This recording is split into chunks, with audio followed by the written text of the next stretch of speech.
ఇక్కడ మనం చేయాల్సింది, దేవునికి మనం ఇవ్వాల్సింది ఏమిటంటే మన శరీరములను ఆయనకు సమర్పించుకోవాలి. చెప్పండి అందరూ, మన శరీరములను ఆయనకు సమర్పించుకోవాలి. ఇది మనం చేయాల్సిన పని. అంటే మన శరీరం అంటే మన ప్రతి భాగము, మన చేతులతో దేవుని పని చేయటం, మన నోటితో దేవుని స్తుతించటం, మన కాళ్ళతో దేవుని సేవ కొరకు వెళ్ళటం, మన బలముతో దేవుని పనులు చేయటం, ఇది దేవునికి సమర్పించుకోవటం. అలాగే మనకున్న ఖాళీ సమయాన్ని మోకాళ్ళ మీద ప్రార్థనతో గడపటం. మీరు ఇలాగు మీ శరీరములను ఆయనకు సమర్పించుకొనండి. ఇది మనం దేవునికి ఇచ్చేది. ఎవరికి ఇచ్చేదండి? ఇది మనం దేవునికి ఇచ్చేది. ఇది మనం దేవునికి ఇస్తే దేవుడు మనకేమిస్తాడు? దేవుడు మనకేమిస్తాడో చూద్దాం. 6వ వచనం చదవండి. 6వ వచనం 12:6.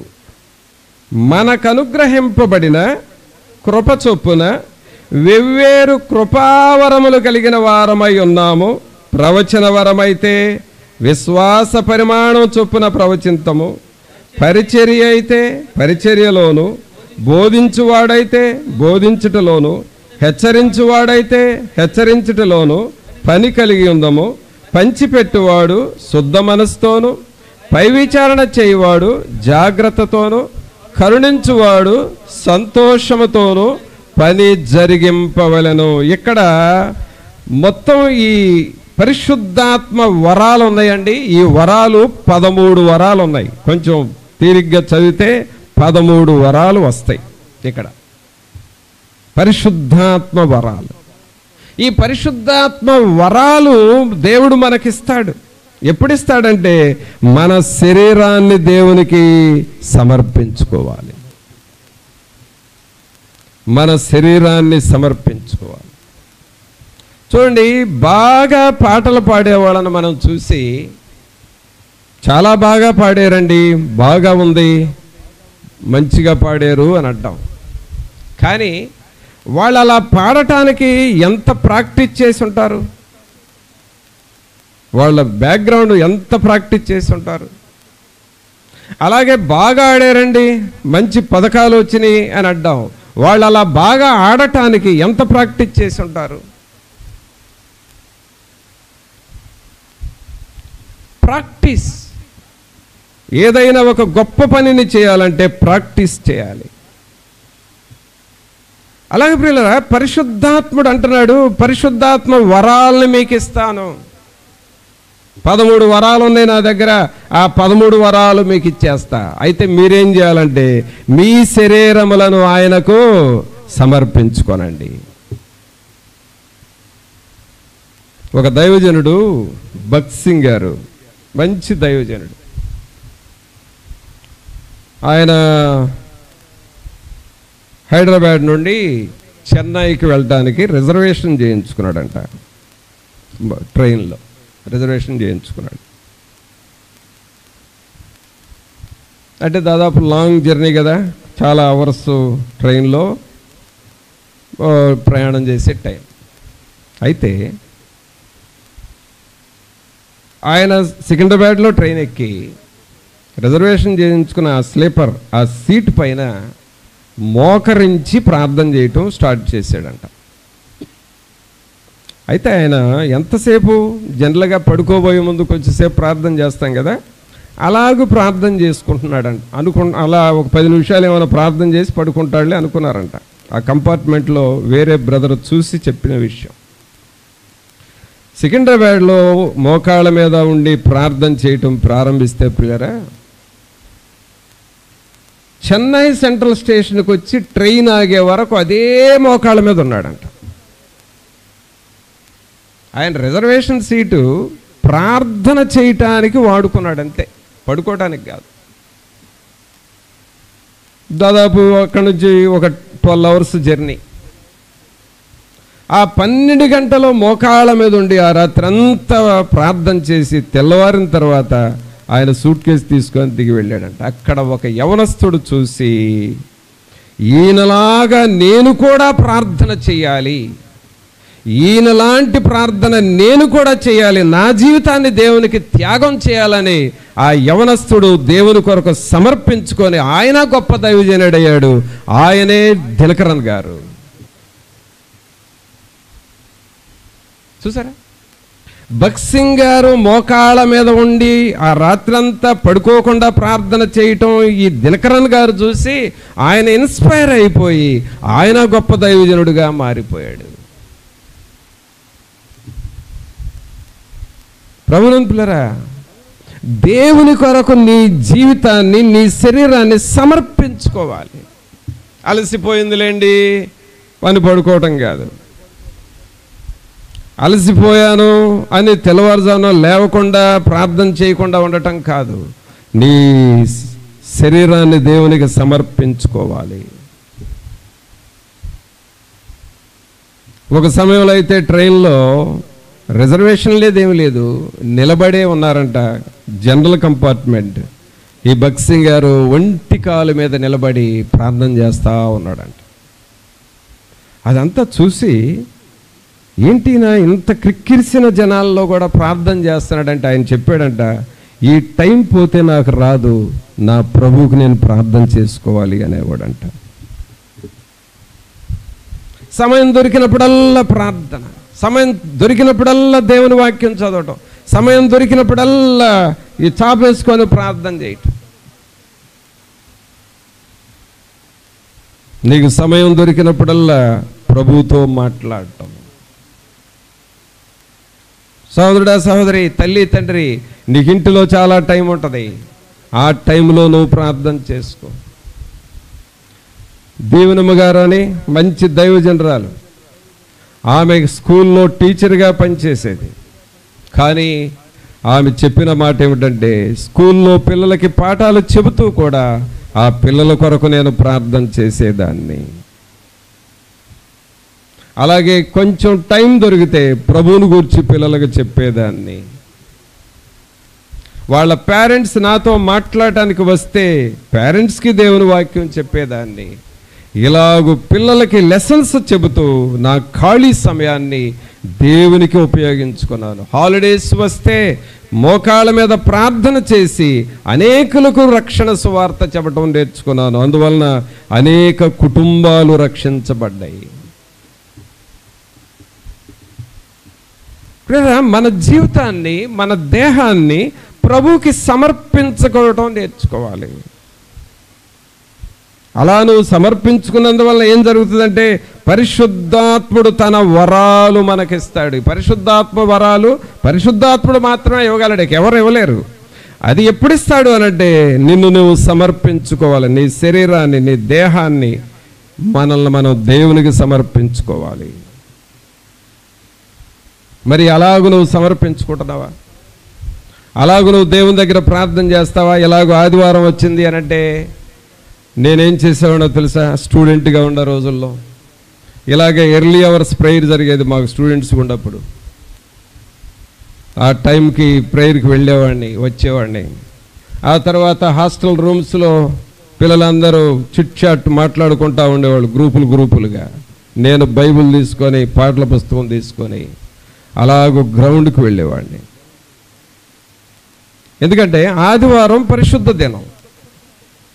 ఆదివారము లోక సంబంధమైన వార్తలు చెప్పుకోకూడదు, ఆదివారము వ్యాపారాలు చేయకూడదు, ఆదివారము మన సొంత పనులు ఏది చేయకూడదు. ఆదివారం ప్రభు దినం. జనరల్గా చాలామంది ఏమనుకుంటారంటే, ప్రార్థనకు వెళ్ళొస్తే ఆ 2 గంటలో 2.5 గంటలో ప్రార్థనకు వెళ్ళొస్తే ఇక ప్రార్థనకు వెళ్ళొచ్చాం, మాకు ఇక అయిపోయింది, మిగిలిన టైం అంతా మనం ఏమైనా చేసుకోవచ్చు అనే ఒక ఆలోచనలో ఉంటున్నారు మనుషులు. కానీ అది దేవుని చిత్తం కాదు, అది నీ ఆలోచనే. ఇది నాకు స్టూడెంట్గా ఉన్నప్పుడే దేవుని ఆత్మ బోధించాడు, ప్రేరేపించాడు. అందుకని నేనేం చేసేవాడిని, చర్చికి వెళ్ళొచ్చేవాడిని. స్టూడెంట్స్కి ఎక్కువగా ప్రేయర్ జరిగేది, అక్కడికి వెళ్ళొచ్చేవాడిని. ఆ తర్వాత పర్సనల్గా నేను బైబిల్ తీసుకొని, పాటల పుస్తకం తీసుకొని గ్రౌండ్కి వెళితే నైట్ అయ్యే వరకు, అంటే దాదాపు 7 వరకు మోకాళ్ళ మీద ఉండి ప్రార్థన చేసుకునేవాడిని. అంటే ఆల్మోస్ట్ మార్నింగ్ 7 నుండి ఈవినింగ్ 7 వరకు ప్రార్థనలోనే ఉండేవాడిని. ఆ మధ్యలో 2 hours ప్రేయర్కి వెళ్ళి వచ్చేవాడిని అంతే. ఆ తర్వాత ఏం చేసేవాడిని, ఈవినింగ్ 7 తర్వాత ఆ ఏరియాలో కొన్ని హాస్టల్స్ ఉండేవి.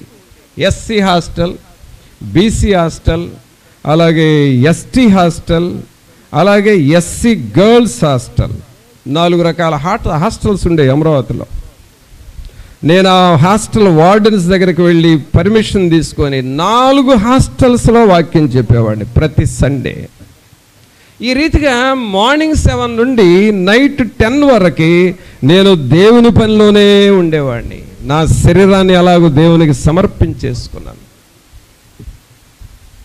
పిల్లరా, ఆ రోజున నా యవ్వన కాలాన్ని దేవునికి సమర్పించుకున్నాను కాబట్టి దేవుని ఆశీర్వాదాలు, దేవుని సన్నిధిని ఈ రోజున నేను అనుభవిస్తూ ఉన్నాను. ఆ రోజున ఎస్సీ హాస్టల్స్లో, ఎస్టీ హాస్టల్స్లో జనరల్గా గర్ల్స్ హాస్టల్కి బాయ్స్ని వాక్యం చెప్పడానికి పర్మిషన్ ఇవ్వరు వార్డెన్స్. కానీ నా పరిస్థితి అంతా వార్డెన్కి తెలుసు. సో నిన్నైతే ఎవరిని అలౌ చేయం, బాయ్స్ని ఎవరిని అలౌ చేయం, నిన్ను అలౌ చేస్తామని నన్ను గర్ల్స్ హాస్టల్లో వాక్యం చెప్పడానికి అలౌ చేశారు. అక్కడికి వెళ్ళి గర్ల్స్కి వాక్యం చెప్పేవాడిని ప్రతి ఆదివారం. ఆ రోజుల్లో రక్షణ పొందిన వారు పిల్లరా ఈ రోజున ఫ్యామిలీస్గా ఉన్నారు. వాళ్ళల్లో కొంతమంది దేవుని సేవకులయ్యారు.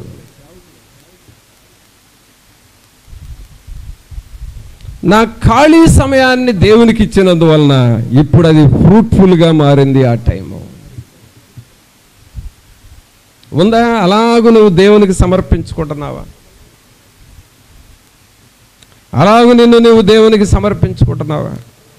ఇక్కడ ఏమని చదువుతున్నావు? మొదటి వచనం చదవండి. కాబట్టి సహోదరులారా, పరిశుద్ధమును దేవునికి అనుకూలమునైన సజీవ యాగముగా మీ శరీరములను ఆయనకు సమర్పించుకొనుడని దేవుని వాత్సల్యమును బట్టి మిమ్మును బతిమాలు కొనుచున్నాను. ఇట్టి సేవ మీకు యుక్తమైనది. ఇప్పుడు మనం దేవునికి ఇవ్వాల్సింది ఏంటండి? మన శరీరాన్ని, మన దేహాన్ని, మన సమయాన్ని దేవునికి మనం సమర్పించాలి. ఒక పాత పాట ఉండేదండి, మీలో ఎవరికైనా వచ్చి ఉండొచ్చు. అదేంటంటే, సమర్పణ చేయుము దేవునికి. ఏమేం సమర్పణ చేయాలంట? నీ దేహము, నీ ధనము, నీ సమయము. సమర్పణ చేయుము ప్రభువునకు నీ దేహము, ధనము, సమయమును. సమర్పణ చేయుము ప్రభువునకు నీ దేహము, ధనము, సమయమును. నీ దేహము, నీ ధనము, నీ సమయం. పిల్లరా, ఆ స్టూడెంట్గా ఉన్నప్పుడు నా సమయాన్ని దేవునికి ఎలాగ ఇవ్వటం ప్రారంభించానో ఎప్పటికీ నేను అలాగే చేస్తున్నాను. సండే వస్తే లోక సంబంధమైన వార్తలు వినటానికి వీలు కాదు. ఆ రోజు ఎవరన్నా ఫోన్ చేసినా ఫోన్ తీసి వాళ్ళతో మాట్లాడడానికి వీలు కాదు. మరలా ఆదివారం 11 నైట్ 11 అయితే కానీ నేను కొంచెం తిరిగ్గుంటాను.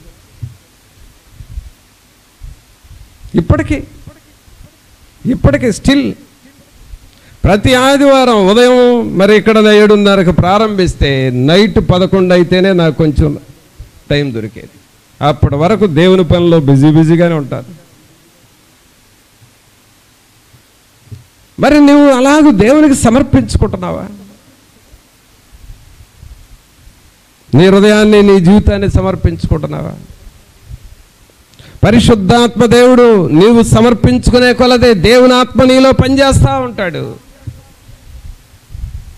నీవు దేవునికి సమర్పించుకునే కొలదే దేవుని శక్తి నువ్వు అనుభవిస్తూ ఉంటావు. అవి నీ కండరాల్లోకి వెళుతుంది దేవుని శక్తి, నీ నరాలలోనికి దేవుని శక్తి వెళుతుంది, నీ యొక్క బలహీన భాగాల్లోనికి దేవుని శక్తి వెళ్ళి నిన్ను బలపరుస్తూ ఉంటాడు.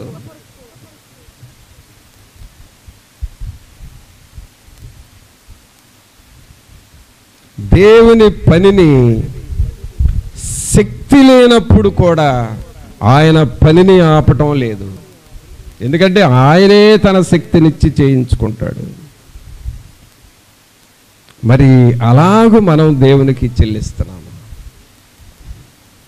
ఎన్ని విషయాలు చూసామండి? 3 విషయాలు చూసాం. దేవునికి మనము ఎంత ఇవ్వాలి? అట్టు ఇవ్వాలి. దేవుడు మనకేమిస్తాడు? 2 అట్లు ఇస్తాడు. మనం ఇవ్వాల్సింది ఏంటి దేవునికి? మొదట చెప్పండి. ద్వితీయోపదేశకాండంలో ఏమివ్వాలి? ఆయన మార్గముల్లో మనము నడుచుకోవాలి. చెప్పండి అందరూ. మనం ఏం చేయాలి? ఫస్ట్ దేవునికి ఏమివ్వాలి? ఆయన మార్గముల్లో నడుచుకోవాలి. నడుచుకుంటే ఆయన మనకేమిస్తున్నాడు? ఆయన కీర్తి, ఘనత, పేరు, ప్రతిష్ఠిత జనముగా చేస్తున్నాడు. అది నీవు దేవుని మార్గాల్లో నడుచుకుంటే నీకు అది దేవుడు ఇస్తున్నాడు. తర్వాత రెండవది ఏం చూసాం? భయాన్ని వదిలిపెట్టాలి. ఏ విషయంలో అయితే దేవుని పని చేయటానికి, ప్రార్థన చేయటానికి భయపడుతున్నావో ఆ భయమును వదిలిపెట్టి ధైర్యమును విడవకుడి, ధైర్యముగా ఉండటం నేర్చుకో. నీకేమిస్తాడు దేవుడు? గొప్ప బహుమానం. అందరూ పెద్దగా చెప్పండి. మీ కుడి చేయి పైకి లేపి. గొప్ప బహుమానం. ఏ బహుమానం? గొప్ప బహుమానం నీకు ఇస్తాడు. ఎప్పుడయ్యానంటే ధైర్యమును విడిచిపెట్టద్దు, దేవుని పనిని వదిలిపెట్టద్దు. ఆయనకు గొప్ప బహుమానం ఇస్తాడండి. ఆయన ఖచ్చితంగా ఇచ్చి తీరుతాడు. తర్వాత మూడవది ఏం చూసాం? మన శరీరములను ఆయనకు సమర్పించుకోవాలి. మనము ఆయనకు సమర్పించుకుంటే ఆయన మనకేమిస్తాడు? పరిశుద్ధాత్మ వరాలను ఇస్తాడు. పరిశుద్ధాత్మ వరాలు చాలా ఉన్నాయి. దాదాపు 13 వరాలు ఉన్నాయి.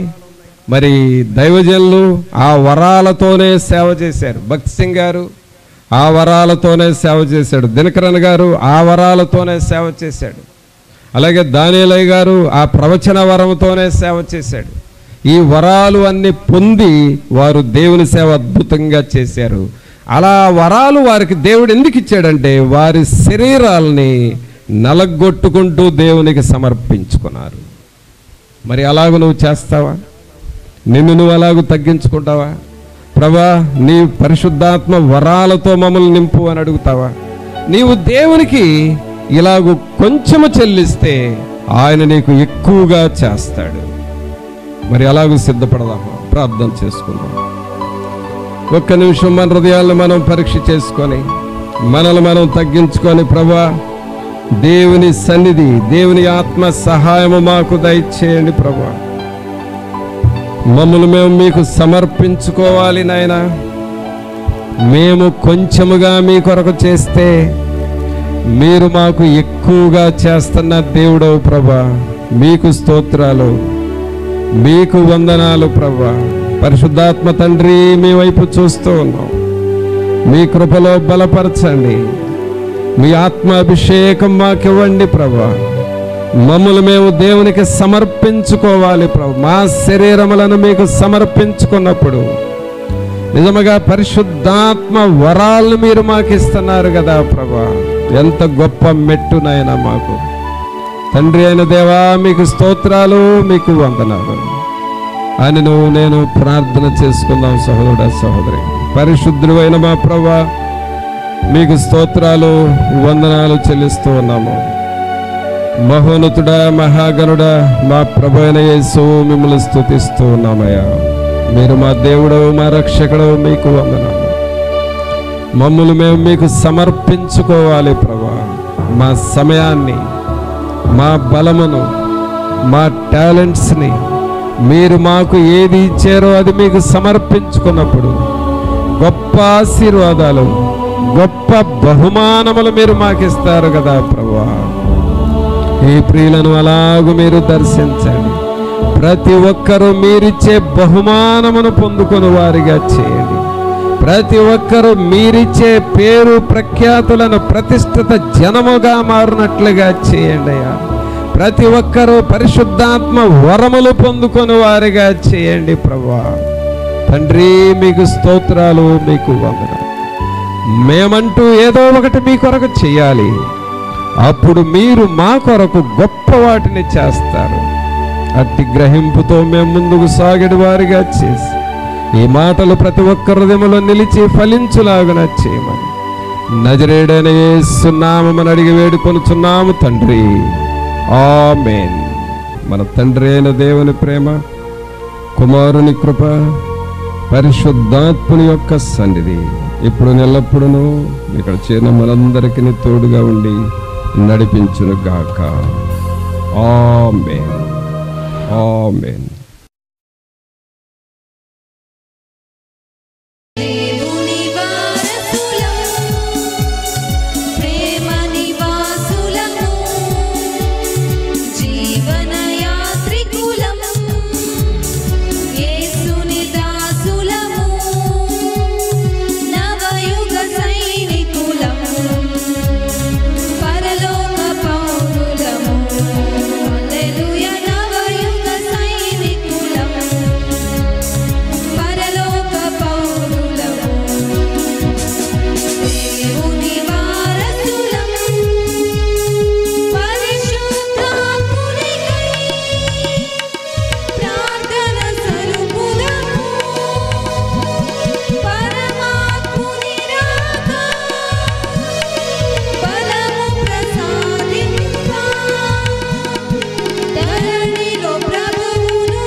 Dev